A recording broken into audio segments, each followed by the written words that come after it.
everyone, and welcome back to Winter 89 Colors. My name is Melissa, and I'm here today to color a very simple, stress relief, bold and easy coloring page with you. So when I decided to start coloring this, I was home alone for the night. I had just come back from a meeting. I wanted to do something that was not too stressful, didn't require too much in the way of brain power. And plus I was home alone. It was a cool autumn night, so I thought this was an appropriate little picture. I had intended to do him in like autumny colors, you know, yellow and orange blanket and everything else, but somehow I just ended up leaning back into my signature color, which is hot pink. So you will see by the end that hot pink takes over this page. So I still managed to make it a little bit autumny looking, a little bit outdoorsy, a little bit not too modern, by adding in a background that kind of brings it back to the rustic feel. So the first thing about this page is that you will notice that my marker runs out. So I'm using my AB or alcohol markers, which have served me well, but unfortunately they are old and they are starting to run out, and I didn't realize that we were going to run out of this one quite so soon right in the middle of the page, so you'll see it beginning to scratch up. I've got nothing left in it. So I decide at that point, oh no, oh shoot, I can't finish this frog with this very, very dead marker. So I decide to switch over. I grabbed the closest oh-hoo-hoo that I could find. Maybe it wasn't the closest. In hindsight, I should have taken a little more time to look at it and make sure that it was in fact the closest match, but still, I make it work. So you'll see here in a second that we switch over to that, and so I use a combination of both A-Beer and oh-hoo-hoo alcohol markers to complete the main subject of our page. So the main subject of the page will be the frog, his drink, and the blanket. However, I am going to do a full background on this as well, and I'm going to drop the alcohol markers for that. We're going to move into doing other media. So you can see I switched to a Honolulu marker here, and it's a little darker than I thought it was going to be. I know it's going to dry up and it's going to be a little bit lighter, and I cut it out, but I did stop and let it dry a little bit just to make sure that it didn't lighten up to the same shade.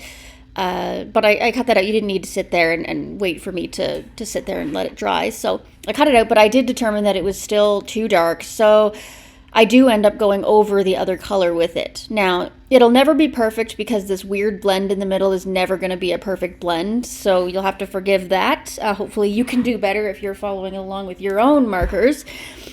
But at least we get it close, and it's not too noticeable if you just kind of squint a little. It's fine. So I move into doing pinks for the cheeks, and then from there, this is how I get drawn into doing all these hot pinks and how it ends up being, you know, much less autumny than I had originally intended. I probably should have done his cheeks a more peachy tone, and then I could have moved that, transitioned that into more autumn tones, but I didn't do that. I went right into this nice bright pink, which looks nice, don't get me wrong, but it is not what I intended to do. So this is fine though. This is fine. So yeah, from here, like I was like, wait, how am I going to make this into autumn colors? And I'm just sitting here thinking, I'm like, no, okay, we're just gonna roll with it. We're just gonna roll with the pinks. So we did.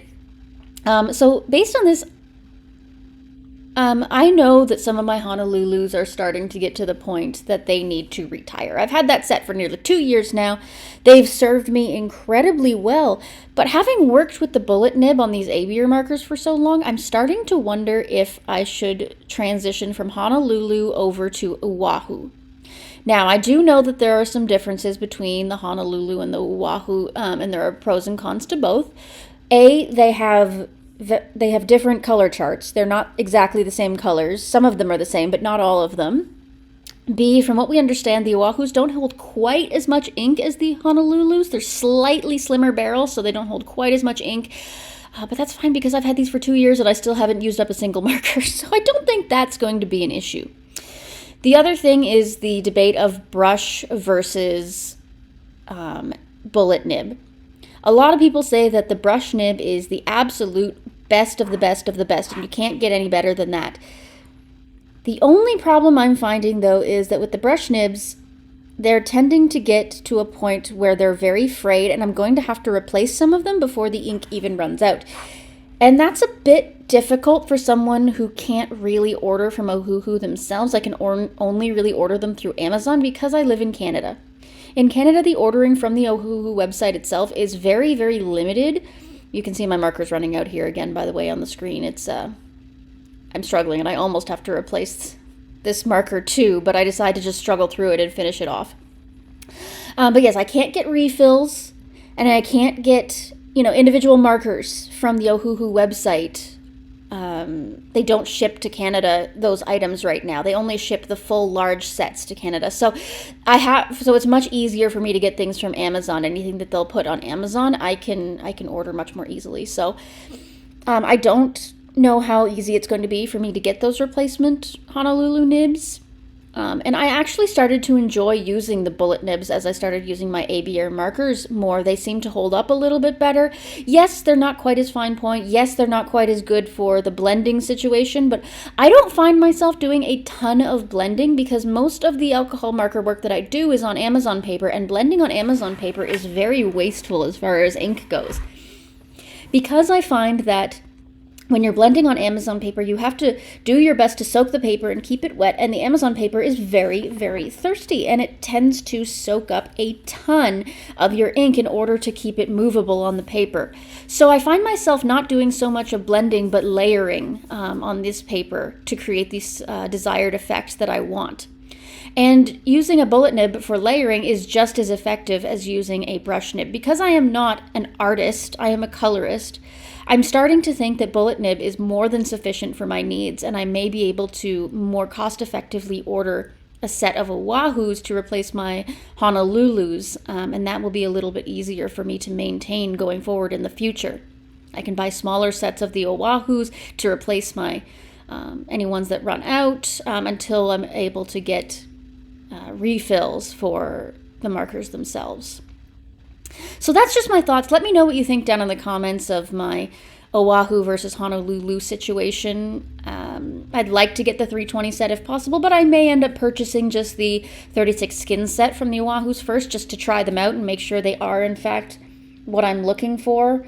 But yeah, so alcohol markers are definitely a big part of my life right now. I love them very much because I do enjoy these cozy little books, as well as in some of my bigger books that are Amazon paper. I like using them in R.J. Hampson, and I like using them in my Coco books, my 8.5 by 11. I've got my Tatiana Bogema Stilova books, my Camellia Angel Kova books, etc., etc. So I do want to make sure that I keep up with my alcohol markers, but I just don't think it's feasible for me to buy a 320 set of the Honolulu's right now. It's nearly $100 cheaper for me to get the same number of Oahu's. So let me know what you think of that.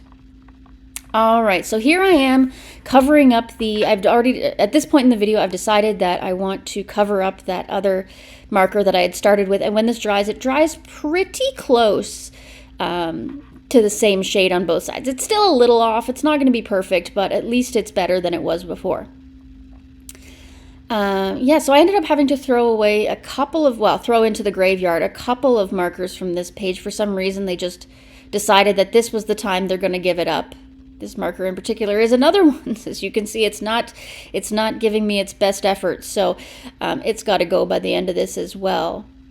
So the ABR markers I've had for probably about 6 months, 8 months maybe, and they did a pretty good job, I think, considering that they were a cheaper brand. I think I got the 120 set, and they served me pretty well. So if you're looking for a cheap brand, they did pretty well. Now, I don't know what they're going to be like as far as yellowing goes. I know I have one instance in one book where I see that there is a ton of yellowing, but I do not remember if I did those with Honolulu's or if I did that with these ABRs. So I guess we'll have to wait and see a little longer if there's a difference. And it seems to only be on a particular black border that I did it. So it's got to be the black marker, but it's either the Honolulu's or the Oahu's, and I have no idea, or the ABRs, and I have no idea which is which. So here I'm moving into doing the whipped topping on this beverage, and I found that to be a lot of fun, and I thought it turned out really well. I'm using like a cream color here to kind of give it that toasted marshmallow feel, and then I end up using some Honolulu's and their fine little brush nib to put some sprinkles and some little flecks on it to make it look a little bit more seasoned. And these little flowers, again, I was kind of picturing myself doing them yellows and oranges and kind of trying to lean into that autumn feel here by doing the centers a bit of that yellow ochre tone. But I ended up just falling back into the doing them green to keep that, that tone that I've got going already. So I just kind of continued to roll with it, which is fun. Here we are putting some little chocolate flecks or some nutmeg or whatever it is at the top of this whipped topping to try and create that dressed up feel, seasoned feel, which is nice. But yeah, I really enjoyed doing this this little picture. I thought it was really cozy, really comfy. I just forgot that the camera was on for the most part. I just enjoyed coloring it, and then the rest was all done in post-production. I just kind of edited down all the parts where I was stopping and watching TV, and all the parts where I was stopping and choosing markers, and just brought it down to its bare bones for you guys to see. But yeah, I very much enjoy this. I don't care what anybody says. I enjoy these cozy, comfy, easy books. I mean, you can't live on it, right? It's junk food.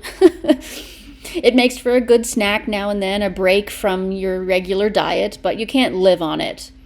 You need some good substance, some protein and some carbs, some veggies and vitamins, which is my, Hannah Carlzon and my Kirby Rozans and my mythographics and all that kind of stuff. That is going to always be the heart of my coloring, but when I'm feeling pressure, when I'm feeling stressed, when I'm feeling a little out of it, it's so nice to be able to sit down and do something that's so low pressure that I don't feel the need to live up to anybody's standards when I'm coloring it. I can just be free and, not worry about certain standards and certain expectations. It doesn't matter what I do to it. I'll still enjoy coloring it, and nobody's going to judge me if I don't do the world's best job on it. So it takes a lot of the pressure off my back, There are a lot of people out there that will criticize your work when you're working in a beautiful artist's book like Hannah Carlzon or Kirby Rozans or Joanna Basford or any of those.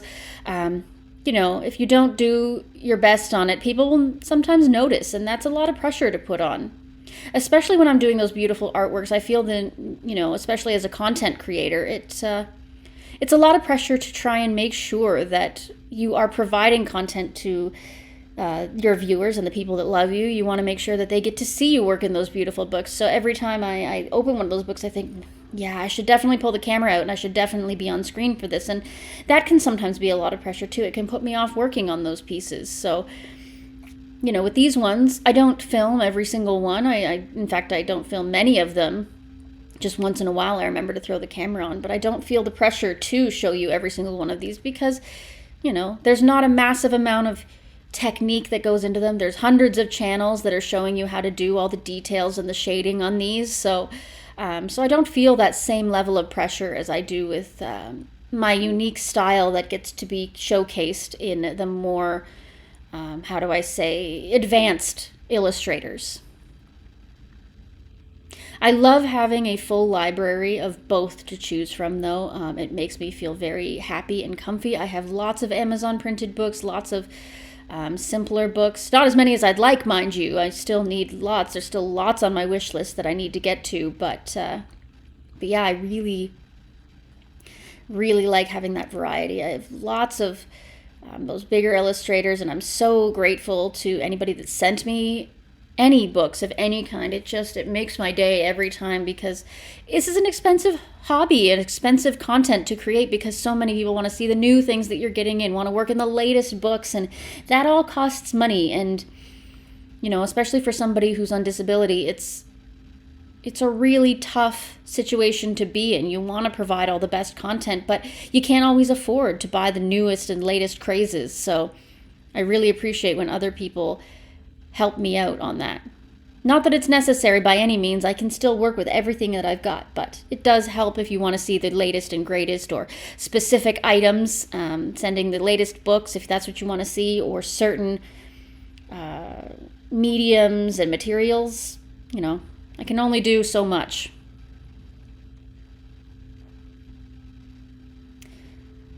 But yeah, so we're almost done the alcohol marker portion of this video, and soon we're going to be moving into the background, which I'm quite proud of the way it turned out. I wasn't sure exactly what I was going to be doing when I moved into it, but I'm really happy with the way it turned out. So I'm very excited to see it again as I go through all this footage. I'm very excited to see how I went about doing it and how professional it looks, despite the fact that I had no idea what I was doing. A lot of my artwork and my coloring is very spur of the moment. A lot of the time I'm not thinking about, you know, I don't have a plan laid out. I'm just, you know, flying by the seat of my pants. And as I do one element, I'm moving into the next element based on what that first element made me feel, etc., etc. So it's hard for me to just sit there and plan out a video and whatnot. It's easier for me to just roll with it and kind of hope that you guys enjoy how it comes out, because I never know if it's going to end up being a really good picture or if it's going to end up turning out really unsatisfying. It's really a gamble for me because of the coloring style that I have. So I appreciate you guys sticking with me, and I appreciate anytime you do love the work that I do, because it encourages me to do more filming and to be able to show you what it is that I do with confidence. So here I'm just adding some white accents using this white paint pen. This is a Fly C paint pen, and I don't know how I feel about it. I don't know if it's just this particular one. I've only opened one. I got them in a package of 6. But this one is extremely watery, and I don't find that it has a ton of pigment to it, so I find myself having to go over and over it several times, which is kind of annoying. So I don't know if I'll purchase these again. Once I open up a second one and see if it's the same, or if it's any better, I'll be able to give you a better idea.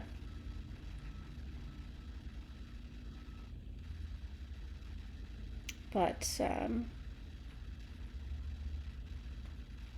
yeah.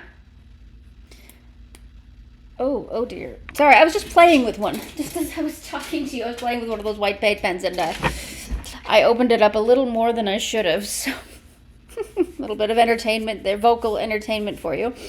Yeah, I guess I'll having to be opening up a new one sooner than I'd planned. So I guess you'll see that coming up soon. All right, so we're just finishing up with these details, and then we're going to be moving into the background, which I'll definitely want to talk you through. But yeah,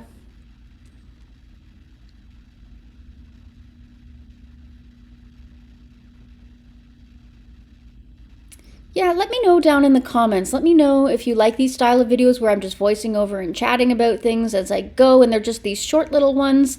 If there's something you want me to keep doing. Also, let me know how you're liking the Rita Berman mini-series, and if you want me to keep going on that. I find that those are very hit and miss. Sometimes the videos do really well, and sometimes they don't. So I'd like to know what it is about each video that either captures your interest or is repelling your interest. I try not to put too much content like these cute and cozies on the channel, because I know there's so many channels that are specifically dedicated to the cute and cozy that I don't want to be giving you constant repeat content. I want to give you something a little bit different here and there, and I try not to be too repetitive. So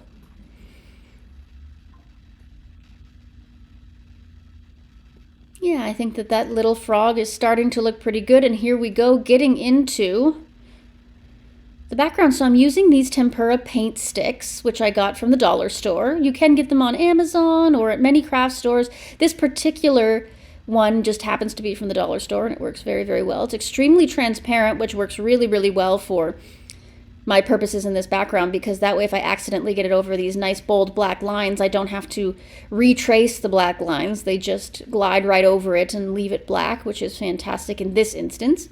In other instances, that may not be such a good thing. You want it to be more opaque and covering, but it really depends on what it is that you're looking to do. So it glides on very much like lipstick. It's like painting with a lipstick, but once you give it a chance to dry, it dries very much like acrylic paint. It's just stuck on there, nice and smooth, doesn't come off, doesn't smudge, doesn't smear. It's kind of like a semi-matte finish. And all tempera paint sticks seem to behave the same way in their drying.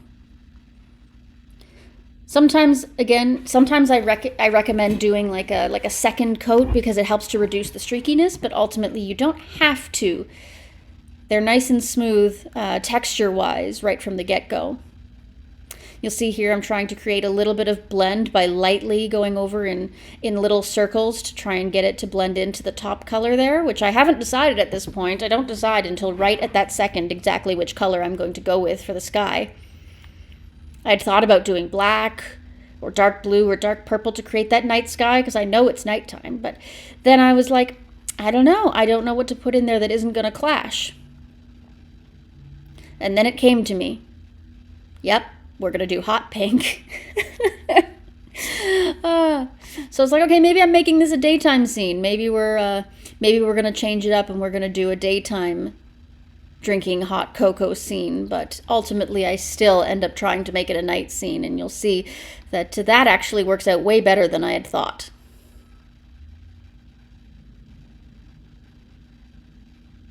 Yeah, I really love working with these tempera paint sticks, particularly in these small little books, because I'm not too worried about the precision of them being perfectly even and whatnot. They make for such a quick and easy coverage of the background on this Amazon paper. Using your alcohol markers gives you another lovely, similar effect. Very smooth, very clean, but it just eats up your ink like crazy. Whereas this tempera stuff just sort of sits on the top of the paper and seals it up nicely and gives you a nice, satisfying finish that you don't have to worry about.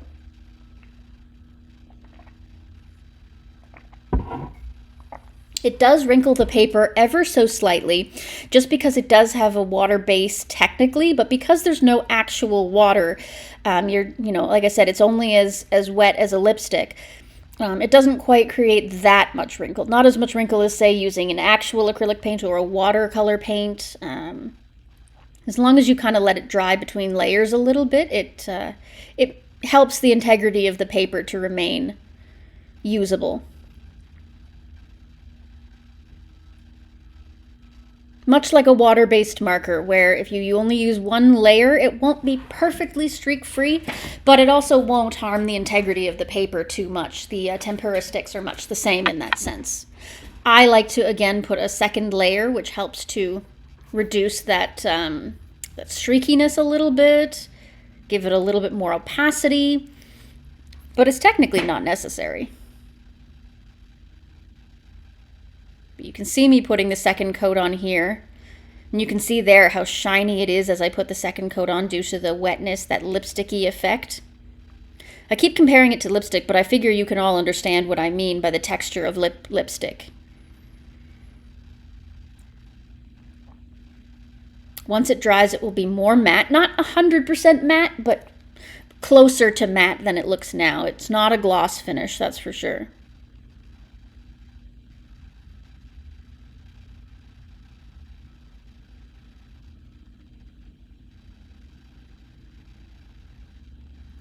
Just want to finish up this second coat. I'm running out of things to talk about here as far as in between all the little waiting periods go. I just want to show you the background here, and I don't want to switch it to music. A lot of people aren't a fan of that, and plus we only have a few minutes left of the video. I just want to make sure that I'm still filling the time for you and you get to hear my voice, because a lot of you tell me that that's what you like to know or like about the videos, is that you just like hearing, somebody's voice in the background as you're working. So I'm trying to give you that because that's the opportunity that was been presented to me here.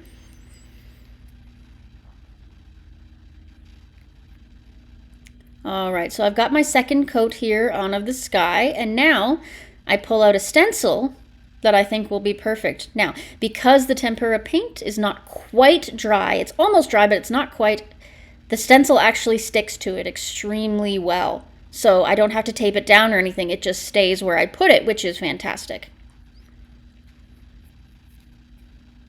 And see, I'm testing to see if the tempera is dry enough to take a second or another layer of something. And I decide that I give it a few minutes to dry up a little bit, but then I move into using acrylic paint to do the tree line. As you can see, my palette is well used. I do use it for both mixing glitter, my homemade glitter glues, as well as acrylic paints.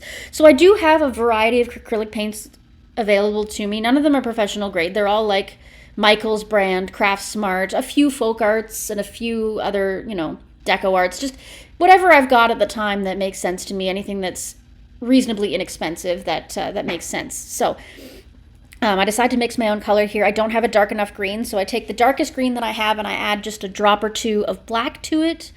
I've got a spatula here and I just mix it up. And I'm doing it in the center tray here because I want lots of room. I'm not going to be using a brush for this. I don't want the streaks, so I decide to use a sponge stamper to dab the paint onto the background.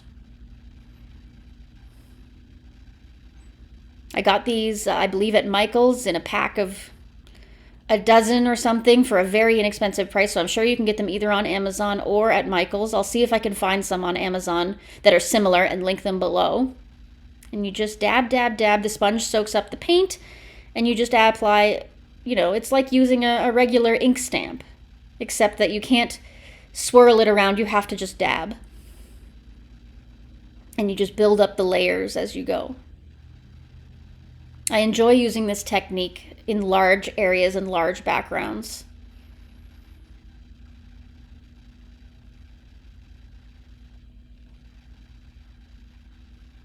I'm sorry you don't get a better view. My hand's kind of in the way, but that's the nature of stamping like this. You have to go directly up and down at a 90-degree angle to get the effect that you want. And I just continue to layer up and layer up until I get the opacity that I am looking for. I taper off down at the bottom. I don't go right to the bottom of the stencil because, again, we're hitting the grass line there and I want that to show. So I'm just doing it very lightly at that bottom little part just to make sure that there's a little bit of a transition there. But at the top, near the top of the tip of the trees, I go very dark and do many, many layers. That's generally where I'm starting so that my paint is the freshest when I pull it off the palette. And then taper off as I get to the bottom. You'll see me being careful there, trying to get it as close to the frog as possible without going over those lines. That's one of the nice things about those big, bold lines is it gives you just a little bit of wiggle room. If you get a little over the line, it's not as noticeable as if the lines are super thin.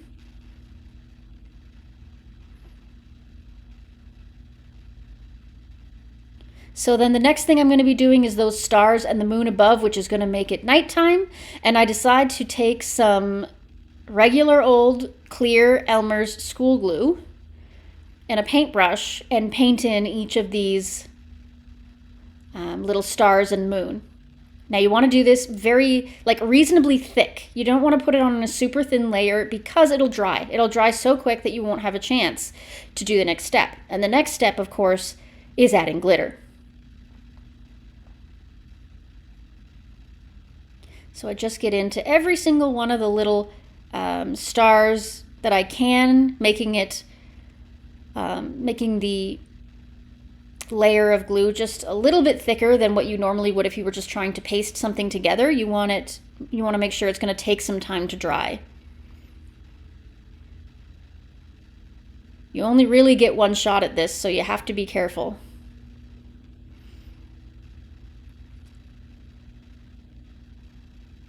Then I gently and carefully peel it off. You can see the shine there where the glue's left behind.